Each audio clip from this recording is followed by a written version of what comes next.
Isabel Dedring, you're Deputy Mayor for London, looking after the transport brief. Thanks for joining us today. Now, thank you. London, it's booming. It's booming. You've got 8.5 million people living here now, predicted to rise by 37% by 2050. I mean, how are we going to cope with that?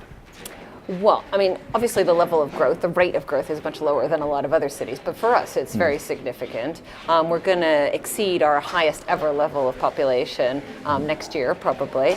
So yeah, I think it's unfamiliar territory for London.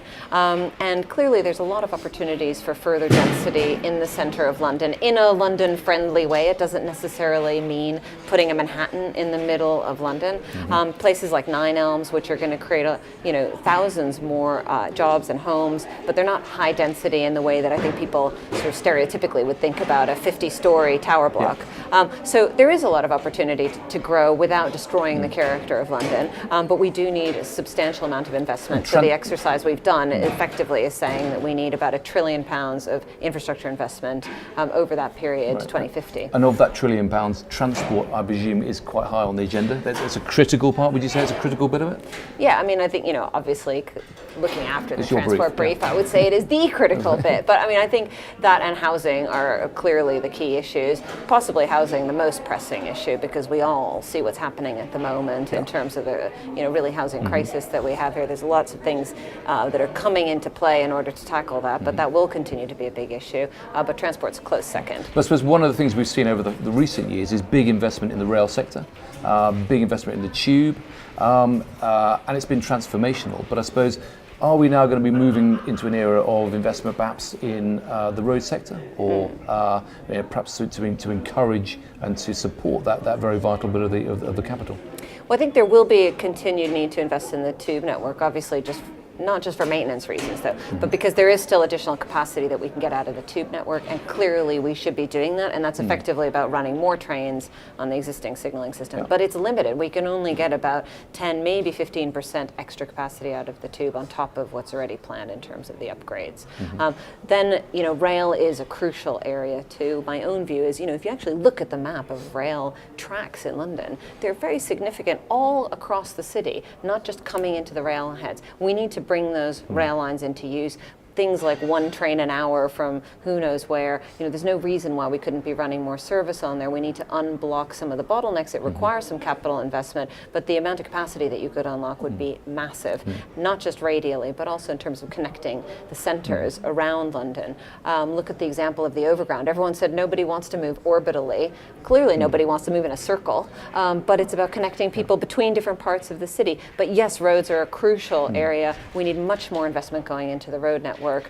Not necessarily to support motor vehicle movement, but to make the urban realm nicer, to support more walking, cycling, buses. Of course, you've just come from the launch of a new hybrid bus or a new electric bus, and clearly buses are the big shifter of people in London. Yeah, I mean, one of the things that we're doing alongside a major cycling program, we've got a £1 billion program of cycling investment going in, and these are very tough projects. They're reallocating substantial amounts of road space away from motorized traffic and to cycling. This is not going to be popular with a lot of people, but it's the right thing to do. Other cities around the world are doing it, and as part of that, we're also putting in a lot of bus priority measures. So the idea is to continue to shift people in central London out of private motor vehicles and into alternatives. That doesn't mean that's necessarily the case in the far reaches of London where there's rolling fields and horse boxes, but it is the case in central London. You would see a time when London had the similar sort of Paris-style segregated cycling network, or a Dutch-type segregated network for cyclists? Yeah, absolutely. I mean, we've set out a network of superhighways, including a major segregated route down the embankment. I mean, that's going to be, very significant intervention in terms of traffic in central London. There's about a dozen routes across the city, many of which will be segregated, and it won't be universally the case for the cycle routes, but it's not needed universally. But on the busy streets where you have high volumes of cyclists, we will be looking to segregate cyclists from traffic. But meanwhile, you'll also be looking at big developments in lots of Ebbsfleet Garden City, and also developments in Old Road Common. These are large, I suppose, effectively new towns that are going to be created within London. Yeah, big challenges. Do you have the skills to create that kind of urban planning? It's tough, and I think people often say the mayor's got this integrated portfolio where he controls planning, regeneration to a degree, regeneration, housing, transport. Fantastic opportunity to tackle a place like Old Oak Common, but as anyone knows, working in a big organization, just getting all of those parties together and seeing the same story itself is challenging, let alone engaging the boroughs and everyone else. But if you can bring focus to 3 or 4 key areas in London by getting the right senior people around the table, then in my experience you can do it, but you have to really get those right people around the table, sometimes even weekly, in order to get these things to happen. I suppose part of your strategy is this 2050 strategy, the plan that you're putting together, which engages those stakeholders, the local authorities, but also the industry. I imagine you're bringing together the supply chain, the industry. And what are you hearing from them? Are people embracing this opportunity? Yes, but one thing that's tough is that people are, they talk about some things like we want more certainty, but when you try and understand, well, what exactly do you mean? It's quite important that we pick apart what can we do to create that certainty, because yes, clearly certainty is good, but allocating a pot of money isn't necessarily always certainty, because then the next politician comes in and says, actually I changed my mind, I'm not going to do that.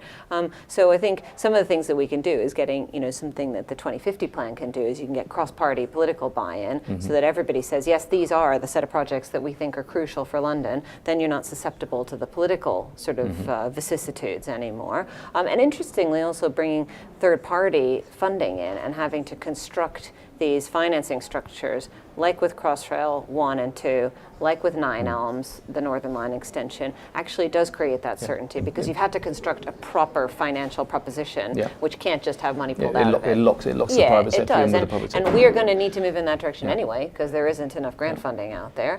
So we need to really embrace that, rather than, I think at the moment we're slightly, that's all unfamiliar territory. So 2050 is a long while away. Well, it's not that far, but there will be a lot happening between now and 2050. Are we being ambitious enough in terms of where we're thinking now, just by thinking in terms of traditional rail systems, traditional buses?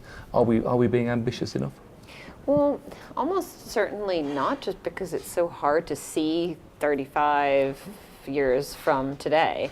But we're trying to be, and I think broadband is a great example where we just have no clue what's actually, that area is moving so fast. Who knows what's going to be needed or put in place by that point in time. But in some of these areas, it's just about saying there's going to need to be an investment of roughly this scale. And look, we haven't got the means to deliver that or the funding to deliver it. So we might discover in 2030 it's something slightly different, but almost certainly we'll need to have a volume of funding in order to deliver it. So, to a certain extent, you can kind of decide, you can figure that out as you go along. Yeah.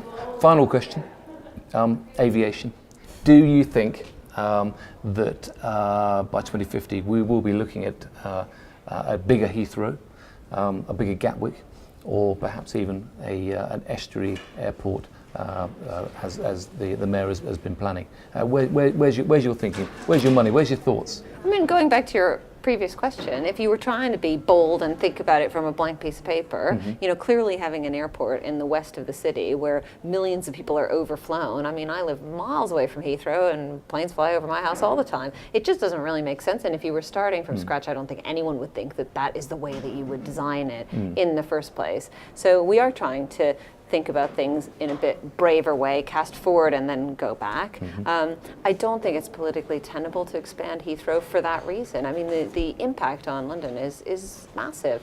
But I could be proven wrong, but that's my assessment. We shall see. Isabel Dedring, thank you very much for joining us. Thanks, Anthony. Thanks.